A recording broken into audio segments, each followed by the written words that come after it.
HighBridge, a division of Recorded Books, presents The Pigeon, a Joe the Bouncer novel, by David Gordon, read by Joe Barrett. Part 1. 1. "A pigeon?" Joe asked. Geo shrugged. The two men were sitting in the back booth at Club Rendezvous, a strip club located conveniently close to JFK, which Geo controlled, though the owner of record was one Yeti Greenblatt, 82, and where Joe worked as the bouncer. Joe was drinking black coffee. Geo was sipping an expensive single-malt scotch. Sprawled face down between them was a paperback copy of Swan's Way, which Joe had been reading when Geo came in and said he had important business to discuss. "Important pigeon business? What's that, a new statue in the park?" "What can I say?" Geo said. "Alonzo keeps pigeons. I don't get it myself. To me, they're flying rats. But he likes them. It's a hobby, and somebody stole his best one. So he asked me to ask you to find it, as a favor."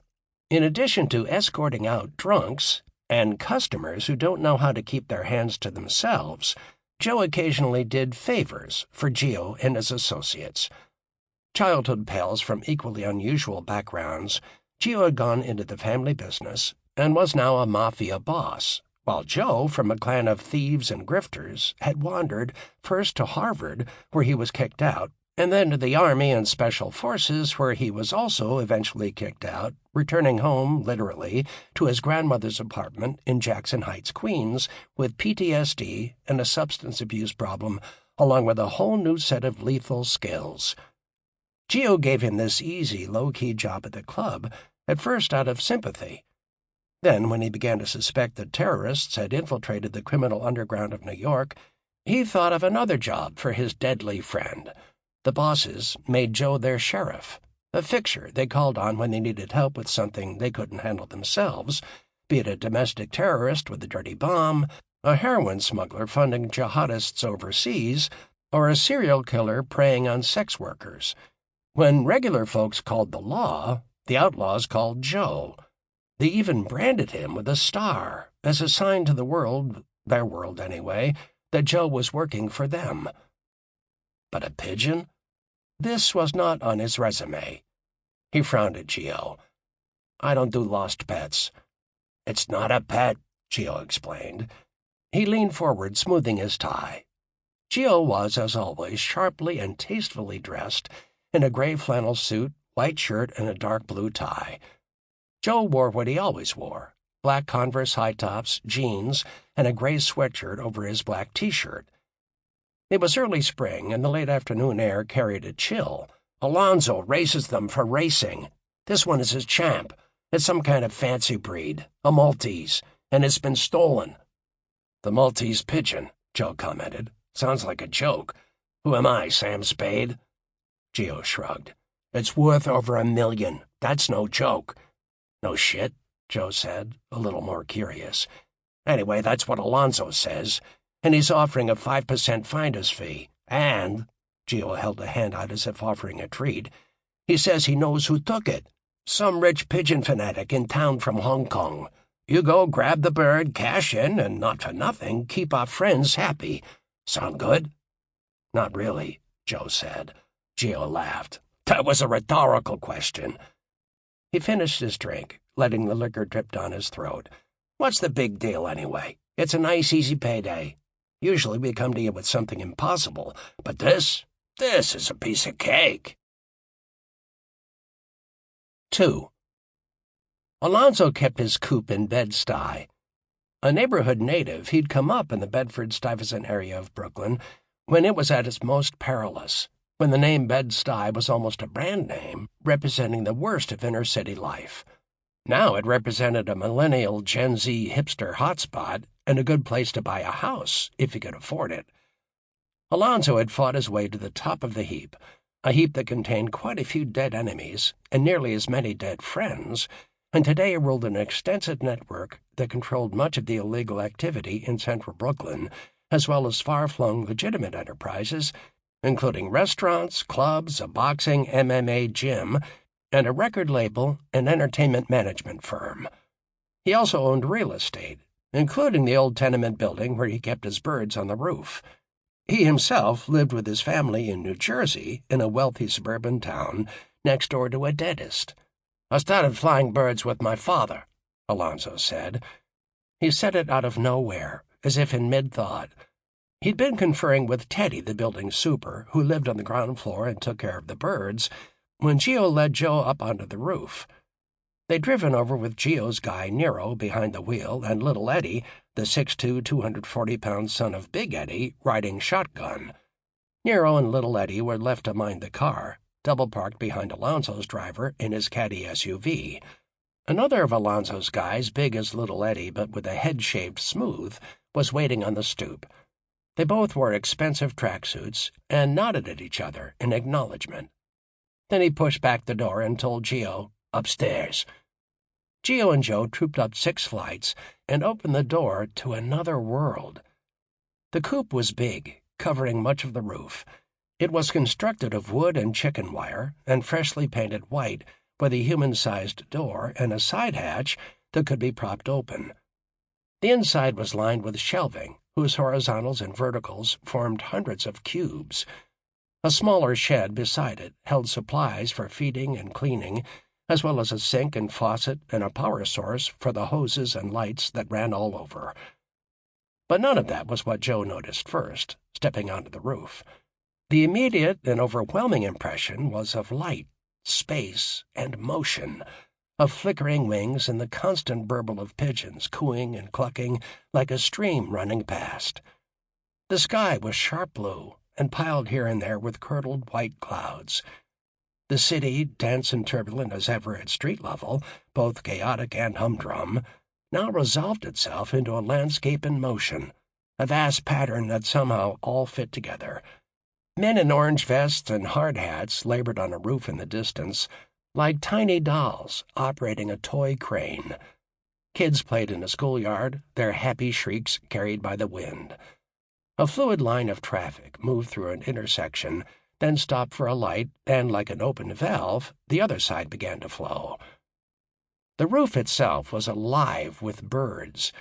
Teddy was checking them over, whistling uncannily as the creatures fluttered and throbbed around him. Others filled the coop, nestling in the cubbyholes or flying back and forth, while more strolled along the edges of the roof or hopped into the air, cruising from ledge to ledge. Feathers drifted around like snowflakes, settling everywhere, then spiraling up again on the breeze as if in a shaken snow globe. Joe felt a little uneasy and a little dazzled, but he tried to focus on Alonzo, who was dressed down in a leather bomber jacket, chinos, and loafers, and on what he was saying. "My dad kept a coop on the roof and started taking me up when I was 6. He kept roosters, too, in the backyard. He fought them, and raised dogs. Cats he respected, but didn't have as much because of the birds. He loved all animals. When he passed, I was 12. I inherited the birds." He chuckled sardonically. "What the hell else was I going to inherit?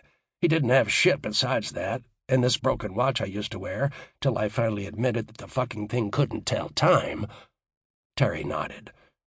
"He was a true pigeon man, your father." He addressed Joe and Geo, explaining, "He loved and cared for birds his whole life, and they loved him too. Whatever shit was kicking off down in the street, it was always peaceful up here, like heaven and hell." He reached into the writhing mass of pigeons, grabbed one, and began to stroke it.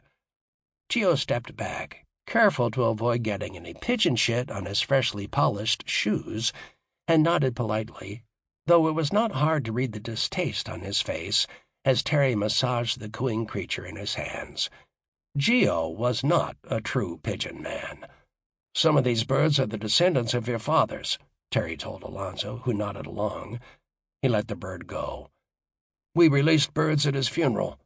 My kids know when I'm buried, they're going to fly birds." Alonzo shrugged.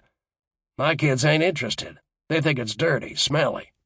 "You still know how to put them to sleep?" Terry asked. Smiling now, Alonzo lifted a passing pigeon and seemed to fold it up in his hands, then wave it gently back and forth as though he were rocking a baby or performing a ritual. Carefully, he set it on a crate, It didn't move. It seemed round now, a soft, feathered ball. "Don't worry," he assured Joe, who was just staring, not sure what to think. "I didn't hurt it." He woke the pigeon, who sprang back to life, hopping from the crate and strutting about. Terry was grinning. "See? He's still got the touch. Come on, let's fly them." He opened the hatches, whistling, and the birds came pouring out.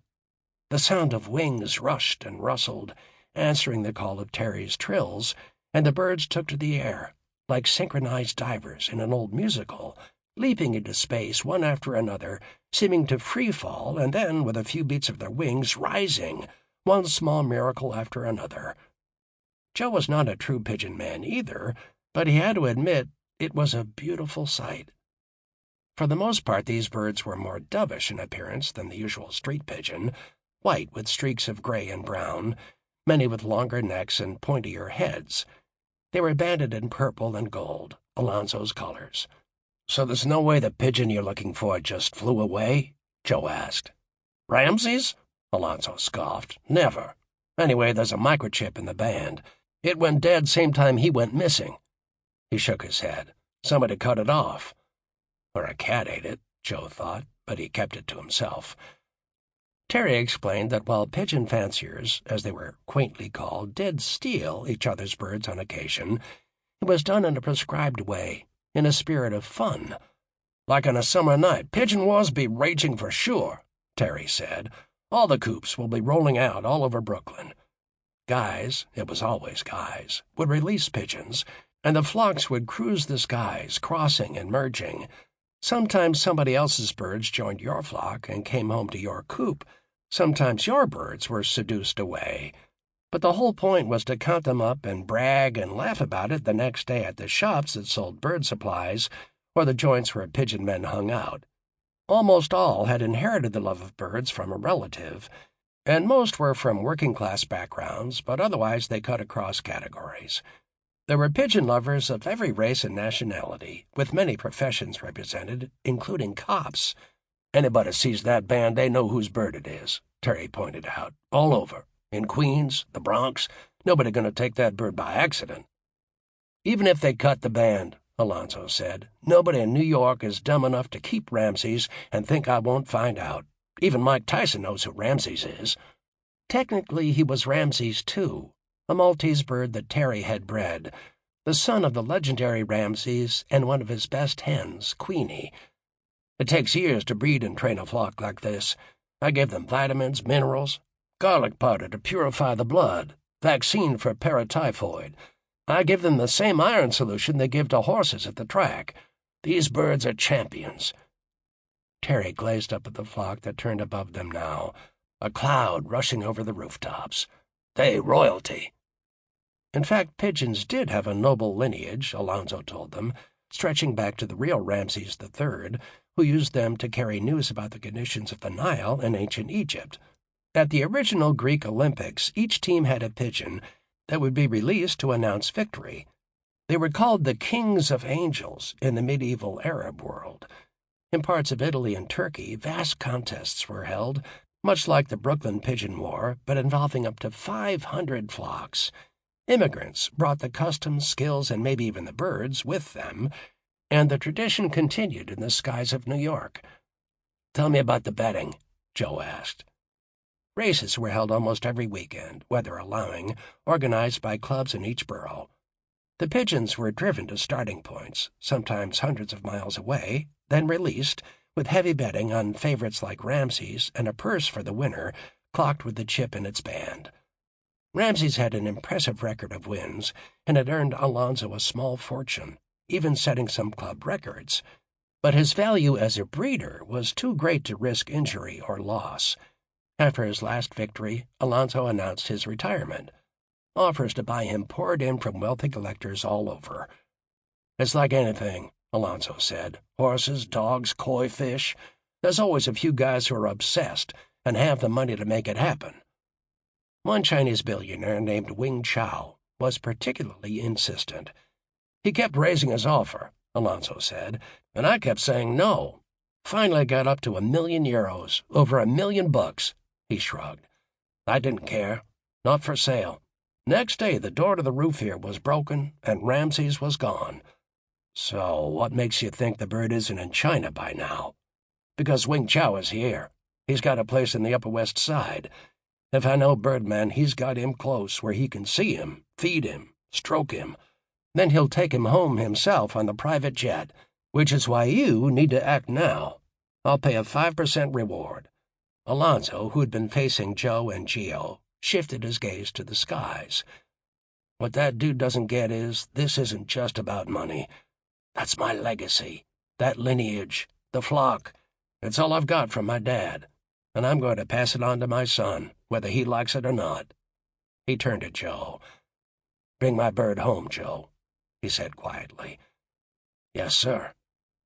There was a moment of silence as they all stared at the birds, now mere dots on the horizon. "It's a magnet in the earth that guides them," Terry commented.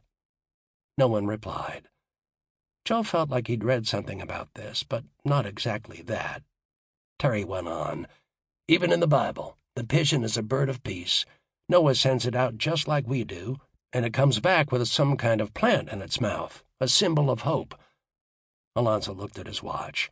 "Okay, Terry," he said. "Feeding time. Let's bring them home."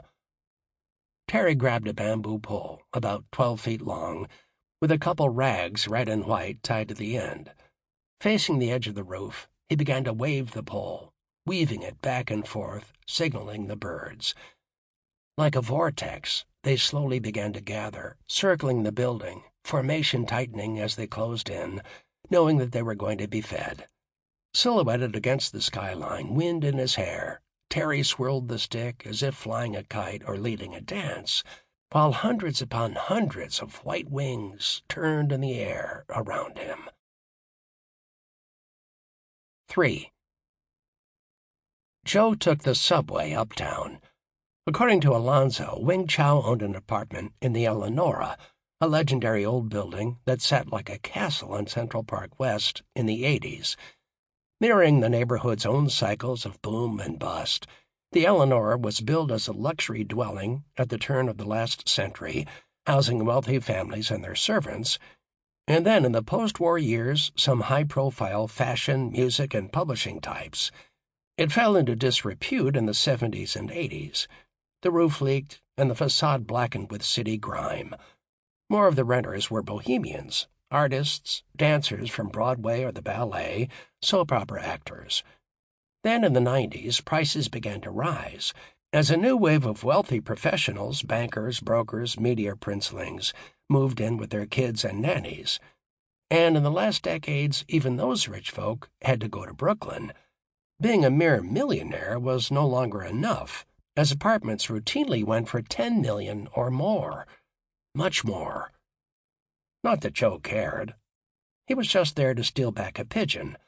He emerged from the subway and approached the elaborate rococo facade, which looked like a very old wedding cake, its towers and layers and balconies covered in flowers and swirls of gray icing, with gargoyles squatting or glaring from under the windows. He pretended to be a messenger, with an empty envelope for Mr. Chow, and found that the target was out for the evening. Asking the concierge to sign a receipt, he learned that the apartment was 10E. Joe took note of the generic uniforms the janitorial staff wore and the side entrance they used, then headed downtown to a uniform shop he knew and bought an identical outfit. They even, without request, added a name patch that said, in cursive, Joe. Then he went back uptown, bought a Coke and a pretzel from a vendor, and sat on a park bench waiting for darkness to fall. He smiled to himself in the gathering dusk, amused both at the job he was on, one of the oddest in a career of very odd jobs, and at his own indignation, his sense of being above mere pigeon retrieval. There was a time, still not that long ago, when he had been a young delinquent, happy to shoplift batteries or crawl in a back window to swipe cases of disposable ladies' razor blades, aided and abetted, of course, by his best friend Gio. He also had to admit that when Gio had called the night before and said he needed him, he had been relieved, glad to have a mission, any mission, to distract him from himself. He'd been in a bad place, and Gio, Joe suspected, had sensed it. though he could never, guess why. Joe was right. Gio had in fact been worried about his old friend. Joe was the person Gio trusted most, the person, after his wife, whose opinions and insights he most respected, the person who, even more than his wife, knew his secrets. Since they met on the streets as kids, when Joe stuck up for Gio in a fight, they'd been like brothers. When Gio, haunted by a hunger he couldn't shake, had finally surrendered to his secret desire to dress as a girl and be whipped by a handsome young man, blond and blue-eyed, Joe was the one person who knew. And when that handsome young man, Paul, had betrayed Gio to the law, and Gio's own wife, Carol, had killed him, Joe was the person Gio called to help cover it up. To Gio, those experiences forged a bond closer than blood. He loved Joe.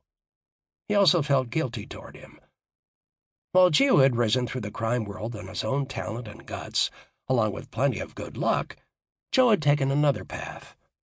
His time in the military had left him scarred, inside and out, and while Gio had been the one to help Joe find his way back from that darkness, he'd also used Joe to his own advantage, recruiting his old friend first to take out the terrorists and then to serve as sheriff for all his fellow bosses, which only added to Gio's own power and prestige.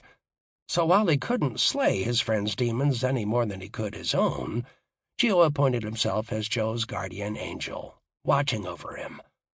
After several months in which he seemed better, happier, calmer, healthier, and less inclined to seek out trouble of all sorts, Gio had noticed Joe brooding, lurking in the back booth of the club. When Alonzo had reached out for help with his bird problem, Gio thought, perfect. A nice, easy job with a nice, juicy paycheck to keep Joe busy, to take his mind off whatever shit he's gotten himself into. And he was right. He knew his friend well. But what he'd never guessed was the nature of the trouble, which was, in their world, so scandalous, so forbidden, so unthinkably taboo and dangerous that it made Gio's secret erotic life in hidden bodies seem like no big deal. Joe was in love with an FBI agent, and she'd just asked him for some space. 4. I just think maybe we should take some space. Special Agent Donna Zamora was lying in her bed with Joe beside her in stunned silence. Her young daughter was out at a movie with Donna's mom, Yolanda, who lived across the hall. Just an hour before, they'd been making passionate love, and now apparently she was dumping him. Sort of. The fact that they were naked under the covers, proof of their intimacy, their trust, now suddenly felt weird and awkward, a sign of vulnerability. He had been caught with his guard down, unaware and unarmed. "But why?" Joe asked. "I thought we loved each other. I know I love you. I thought you loved me." "We do," Donna said, a catch in her throat, as if about to cry. "I do. But I don't know if that's enough." "Of course it is. What else is there?" He rolled onto his side to face her. She shook her head, waved a hand at the ceiling. "The whole world outside this room. The future," she smiled sadly.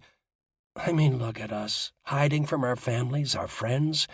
If my work finds out about us, my career's over. And you," she shook a hand at him as if trying to wake him up, "your so-called colleagues would literally murder you if they knew you were here tonight."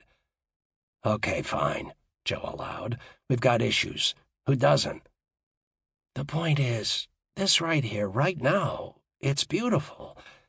But it's all it can ever be. A secret hour or two now and then." She looked into his eyes, deeply, sadly, mixing hopelessness with entreaty. "Don't you want more?"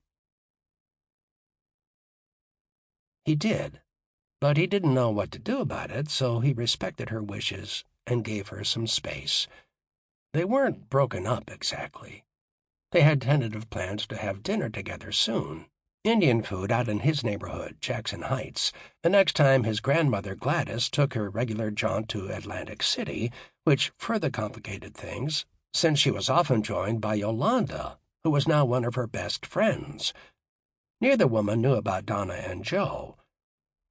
In the meantime, Joe brooded, and tried to avoid brooding too much by pestering his friend Frank, an old painter who kept a studio in Harlem, and his new friend and part-time business partner, Alexis, who owned a used bookshop in the West Village. On an impulse, Joe had used the proceeds of a job to buy into the enterprise, and now he killed time by stopping by to help, which really meant browsing the shelves, petting the cat, and distracting Alexis.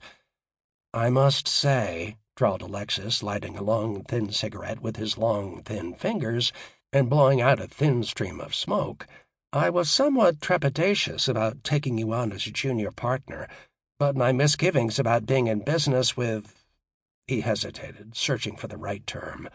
"A criminal." "Exactly, thank you. My misgivings about being in business with a criminal had to do with, I don't know, finding a severed head in the safe. Not that you'd be moping about here wanting to discuss love of all things. I mean, really." "Sorry," Joe scowled. He'd rather have the severed head. In a way, there'd be a certain frisson. But this is so blah, so, if you'll forgive my saying so, straight. Do I look like Dear Abby? I recommend books, not love strategies to heartbroken hetero singles." Joe shrugged. The cat yawned at him, seemingly also bored with his love life. "So then recommend the book." "Well," Alexis tapped Ash, "how serious is this? I mean, are we talking Stendhal, Tolstoy?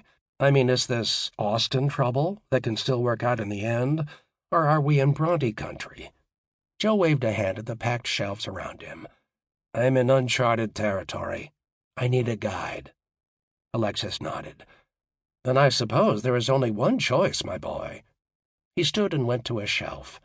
The cat rolled onto her back, stretching luxuriously, and stared upside down at Joe, as if teasing him or perhaps trying to cheer him up.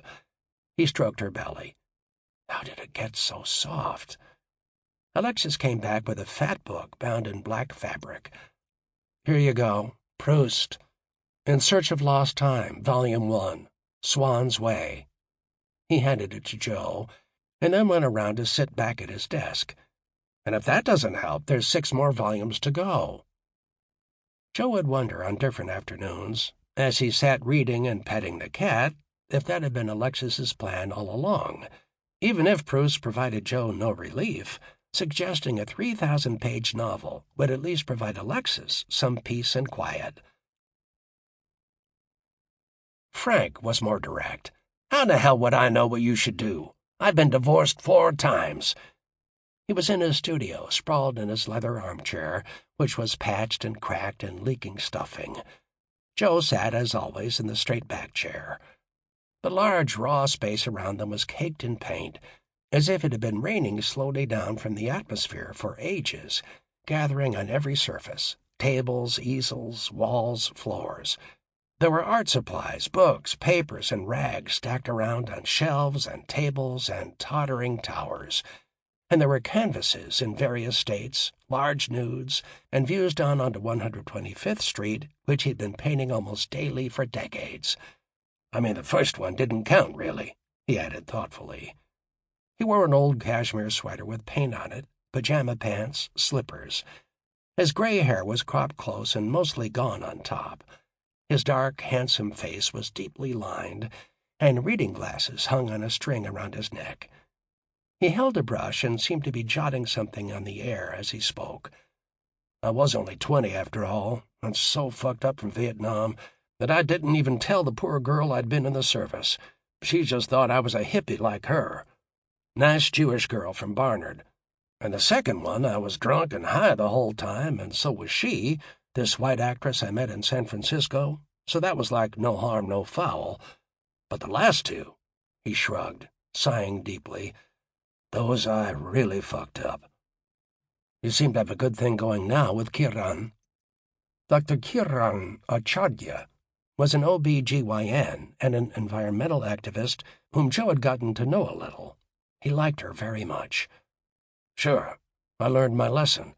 It's like I'm back in the Marine Corps. I agree with whatever she says, make sure she comes first, and keep my opinions to myself. Sample complete. Ready to continue?